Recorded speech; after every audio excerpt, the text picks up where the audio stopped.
Ukraine நீண்ட காலமாக கேட்டுக்கொண்டிருந்த ஒரு வான் பாதுகாப்பு அமைப்பை தர அமெரிக்கா சம்மதித்துள்ளது. அதுதான் பேட்ரியட் ஏர் டிஃபென்ஸ் மிசைல்ஸ். இதுகுறித்த முழு விவரங்களை ட்ரம்ப் கூறவில்லை என்றாலும் இதில் பேட்ரியாட் ஏவுகணை அமைப்பு மற்றும் பிற பாதுகாப்பு உபகரணங்கள் இருக்கும் என அவர் கூறினார். நேட்டோவுடனான புதிய ஒப்பந்தத்தின்படி அமெரிக்கா நேட்டோவுக்கு ஆயுதங்களை விற்கும். நேட்டோவில் அங்கம் வகிக்கும் நாடுகள் ரஷ்யாவை எதிர்கொள்ள அதனை யுக்ரைனுக்கு வழங்கும். இதற்கு யுக்ரைன் அதிபர் வோலோதிமிர் ஜெலன்ஸ்கி திங்கட்கிழமை டொனால்டு டிரம்புக்கு நன்றி தெரிவித்தார். Президенту Трампу за готовність підтримувати захист життів наших людей. Ця війна, вона триває тільки через Росію, тільки через бажання Путіна продовжувати війну, затягувати її.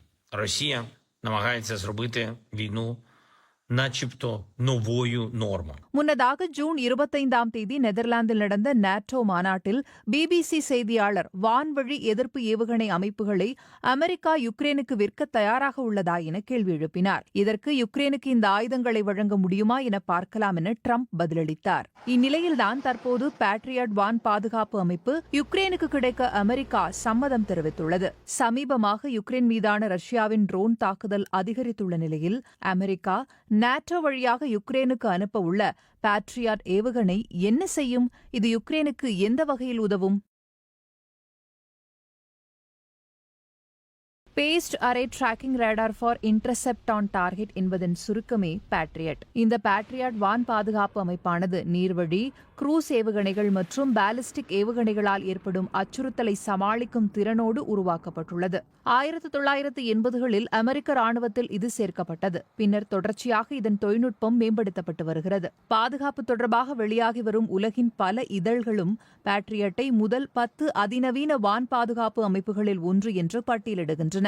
1990களின் துவக்கத்தில் வளைகுடா போரில் பயன்படுத்தப்பட்ட இந்த பாதுகாப்பு அமைப்பின் செயல்திறன் பல ராணுவ நிபுணர்களின் கவனத்தை ஈர்த்தது. ட்ரோன்கள், ஏவுகணைகள், நவீன போர் விமானங்கள் மற்றும் இதர அச்சுறுத்தல்களை கண்டறிந்து தடுத்து அழிக்கும் திறனை கொண்டவையாக இந்த பாதுகாப்பு அமைப்பு உள்ளது. அமெரிக்கா உட்பட மொத்தம் 19 நாடுகளில் பேட்ரியாட் வான் பாதுகாப்பு அமைப்பு பயன்படுத்தப்படுகிறது. ஒரே நேரத்தில் ஒன்றுக்கும் மேற்பட்ட இலக்குகளை கண்காணித்து அழிக்கும் திறன் கொண்ட நவீன ரேடார் தொழில்நுட்பத்திற்காக இந்த ஏவுகணை அமைப்பு நன்கு அறியப்பட்டது. இதில் எந்த வகை இடைமறிப்பான் ஏவுகணைகள் பயன்படுத்தப்படுகிறதோ அதற்கேற்ப அதன் திறன்கள் மாறுபடும். PAC-3 இடைமறிப்பான் ஏவுகணைகள் இலக்கை துல்லியமாக தாக்கும். இதற்கு முந்தைய PAC-2 இடைமறிப்பான் ஏவுகணைகள் இலக்கின் அருகில் அல்லது சுற்றளவில் தாக்கும். முன்னதாக யுக்ரைனுக்கு எந்த வகையான பேட்ரியாட் ஏவுகணை வழங்கப்பட்டுள்ளன என்பது தெளிவாக தெரியவில்லை. ஆனால் குறைந்தபட்சம் சில PAC-3 கியவில் இருக்கலாம். இந்த ஏவுகணை அமைப்பு ஹைப்பர்சோனிக் ஏவுகணைகளை தடுக்க வடிவமைக்கப்படவில்லை. இருப்பினும் 2023ஆம் ஆண்டு மே மாதத்தில் ரஷ்யாவால் ஹைப்பர்சோனிக் ஏவுகணை என கூறப்படும் கின்சால் ஏவுகணையை பேட்ரியாட் மூலம் யுக்ரைன் வீழ்த்தியதை அமெரிக்கா உறுதி செய்தது. இது 150 கிலோமீட்டர் தொலைவுக்கு அப்பால் எதிரி ஏவுகணை உள்ளிட்ட இலக்குகளை கண்டறிந்து தாக்கி அழிக்கும் திறன் கொண்டது என்று நேட்டோ குறிப்பிடுகிறது.